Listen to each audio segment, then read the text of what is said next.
Hi అండి, నమస్తే. ఈరోజు వీడియోలో అప్పటికప్పుడు చేసుకునే ఒక మంచి బ్రేక్ఫాస్ట్ రెసిపీని మీకు ఈ వీడియోలో చూపిస్తా అండి. ఇంట్లో ఇడ్లీ పిండి, దోశ పిండి లాంటివి నానబెట్టనప్పుడు ఇలా రవ్వ ఇడ్లీని అప్పటికప్పుడు చేసుకొని తినేయచ్చు. హోటల్ స్టైల్లో ఇన్స్టెంట్ రవ్వ ఇడ్లీని ఇప్పుడు ఎలా ప్రిపేర్ చేసుకోవాలో ఈ వీడియోలో చూద్దాం. ముందుగా స్టవ్ మీద ఒక ప్యాన్ పెట్టుకొని దాంట్లో 1 టేబుల్ స్పూన్ వరకు ఆయిల్ వేసుకోవాలి. ఆయిల్ వేడైన తర్వాత 10 నుంచి 12 వరకు కాజులను వేసుకొని 1 నిమిషం పాటు కలుపుకుంటూ వేగనివ్వాలి. ఇవి వేగిన తర్వాత వీటిని తీసేసి పక్కన పెట్టుకోవాలి. కాజు ఆప్షనల్ అండి.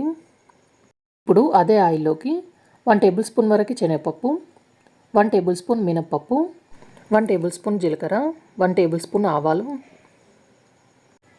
చిన్నగా కట్ చేసుకున్న పచ్చిమిర్చి ముక్కలు, చిన్నగా కట్ చేసుకున్న అల్లం ముక్కలు కొన్ని, అలాగే కొంచెం కరివేపాకును ఇలా చిన్నగా కట్ చేసుకొని వేసుకొని అంతా ఒకసారి కలుపుకొని ఇవన్నీ వేగే వరకు ఒక 2 నిమిషాల పాటు కలుపుకుంటూ వేగనివ్వాలి. ఇవి వేగిన తర్వాత దీంట్లో 1 కప్పు వరకు బొంబాయి రవ్వను వేసుకోవాలి. ఇలా బొంబాయి రవ్వ వేసిన తర్వాత దోరగా లో ఫ్లేమ్లోనే ఒక 5 నుంచి 6 నిమిషాల వరకు రవ్వని బాగా వేగనివ్వాలి. ఒక 4-5 నిమిషాల వరకు రవ్వ మొత్తం వేగిపోయిందండి. చూడండి, ఇలా రవ్వ మొత్తం వేగిన తర్వాత దీన్ని తీసి పక్కన పెట్టుకొని ఇలా వేయించుకున్న రవ్వని ఒక గిన్నెలోకి వేసుకొని చల్లారనివ్వాలి. ఇప్పుడు దాంట్లోనే 1 కప్పు వరకు పెరుగు వేసుకోవాలి. నేను ఇక్కడ 1 కప్పు రవ్వకి 1 కప్పు పెరుగు వేస్తున్నానండి. మనం వేసుకున్న రవ్వ పెరుగు మొత్తం బాగా మిక్స్ అయ్యేటట్టుగా అంతా ఒకసారి మిక్స్ చేసుకోవాలి.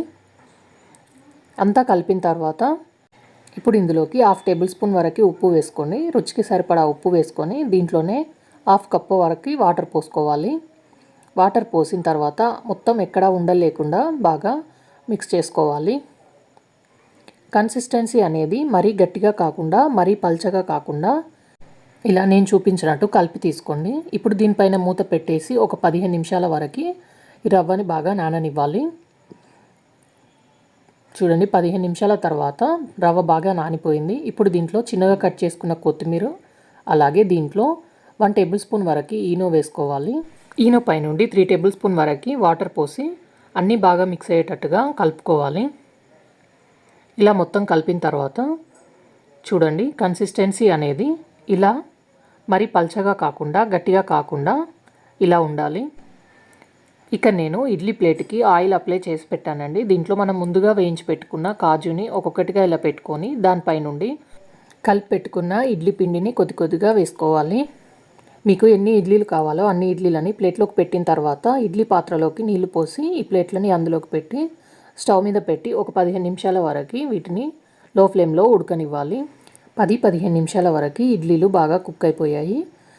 మూత తీసి వేడివేడిగా సర్వ్ చేసుకోవడమే. మనం రెగ్యులర్గా చేసుకునే ఇడ్లీ లాగానే ఈ ఇడ్లీలు కూడా చాలా సాఫ్ట్గా స్పాంజీగా వస్తాయండి.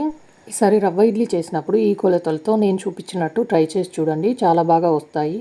మరిన్ని మంచి వీడియోస్ కోసం మా ఛానల్ని సబ్స్క్రైబ్ చేయండి. ఈ వీడియోకి లైక్ చేయండి, షేర్ చేయండి. Thanks for watching.